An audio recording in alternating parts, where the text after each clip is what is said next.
Good morning. Happy Saturday to you. That is a gorgeous shot of downtown Pensacola. Thanks for joining us on your only local weekend morning newscast. I'm Christina Leavenworth. Good morning. I'm Jim Carmack, and welcome to summer. I know it's officially summer now, right? But yeah. it's felt that way for a while now. Absolutely. 73 pounds of oil found on area beaches in just 1 week. That's from Pensacola Beach to Perdido Key, according to the Department of Environmental Protection. This Thursday, 4 pounds alone were found on Pensacola Beach. The problem is it now takes a while for anyone to get out there and clean it up. On June 1st, BP stopped actively cleaning up what they believe is oil from the Deepwater disaster. Now everyone has to go through a National Response Center hotline. He calls the 800 number, and it's in Washington, D.C. They, in turn, will call the Coast Guard. The Coast Guard is located in Gulf Shores, Alabama. The Coast Guard will then drive to Pensacola Beach. Once they inspect it, then they will call the BP workers, who, my understanding, they're down Highway 98. They may get here the next day. Either it's still there, or the surf has covered it up. So it's not the quickest process in the world. If you do see any oil, first off, you're asked not to touch it. Plus, the Santa Rosa Island Authority wants to know about it, so you're asked to give them a call. The county is writing letters and meeting with state representatives to try and get contractors back out here full time. A Pensacola church is majorly damaged after a fire. Fire crews were called to Brentwood Assembly of God on North Palafox Street around 5:30 Friday morning. The building is still standing, but once you walk inside, you can see the extent of that damage. Broken glass is across the floor and wires are hanging from the ceiling. The fire started in the back offices. It's where all the important records are kept. Firefighters were able to put out the fire in about an hour. The goal was to make sure it didn't spread into the sanctuary. But about a dozen parishioners rushed over after hearing about the fire, and they were heartbroken after seeing their home engulfed in smoke. At this point, all you can do is pray, and I'm sure God will take care of it. You know, it's all going to work out. Price tag on the damage? Close to $500,000. Since the sanctuary wasn't affected, they're hoping to start services again very soon once power is restored. The state fire marshal was out there trying to figure out what caused the fire, and it seems to have been electrical. Last week, a Crestview congregation lost their building due to a fire. But as Channel 3's Laura Hussey shows us, the Full Gospel Tabernacle Church is full of faith for the future. Deputies are trying to figure out if the men who held up 2 Milton gas stations have robbed another store in Escambia County. 2 men with a gun robbed the Circle K on East Olive Road around 2:30 Friday morning. The clerk says the men demanded money and then took off in a Pontiac Bonneville. Last Friday, the 2 men robbed the Circle K on Avalon Boulevard, and then Tuesday, 2 men robbed the Circle K on Garcon Point Road. Escambia County deputies are working to see if the cases are related. If you have any information, you're asked to call Crime Stoppers at 433-STOP. A home invasion suspect is now in jail. Dante Sanders turned himself in at the Escambia County Jail Friday morning. Pensacola police say he robbed 2 people at gunpoint at an apartment on Roy Street on Sunday. They're now looking for a second suspect, Dominique Jackson. If you know where he is, you are asked to call Crime Stoppers at 433-STOP. A Walton County man will be spending the next 21 months in jail for luring a young girl on the internet for sex. Back in January, the Walton County Sheriff's Office arrested Sean Brock to meet a 14-year-old girl. The girl was actually an investigator with the Walton County Sheriff's Office. Brock will have to register as a sex offender when he gets released. The old Ernest Ward Schoolhouse is being demolished to make way for a brand new school. Most of the AG building came crashing down Thursday. Covered walkways have also been removed between the main building and the school gym. Temporary buildings will be moved in the summer. The current main school building will be completely demolished after the completion of the new school, which is expected to be finished in around 2016. The price tag on the project comes at about $16.5 million. Now that the all-female jury has been picked, attorneys prepare to start the trial against George Zimmerman, plus secret surveillance. The man accused of leaking classified government documents facing new charges this morning.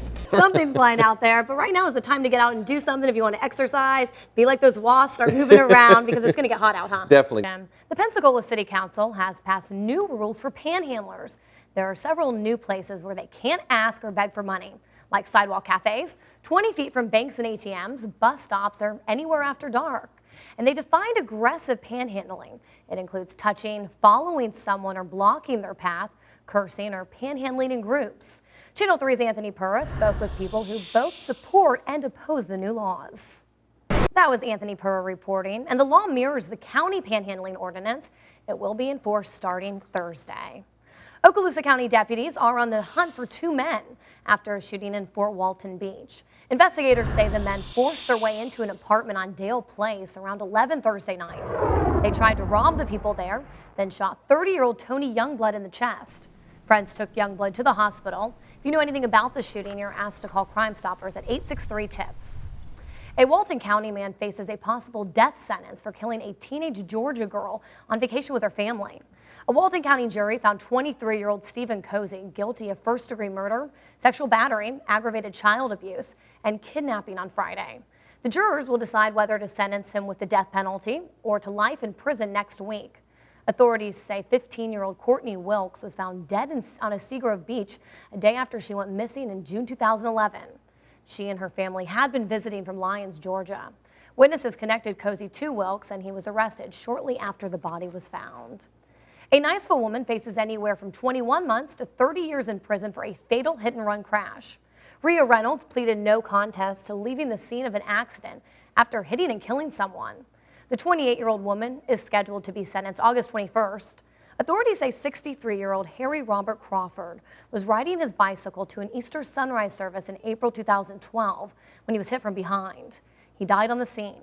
Investigators found vehicle parts at the scene and traced them to Reynolds' vehicle. Reynolds initially pleaded not guilty, saying she only felt a bump and didn't realize she had hit anyone. A man who beat and robbed an elderly couple in Destin is going to prison.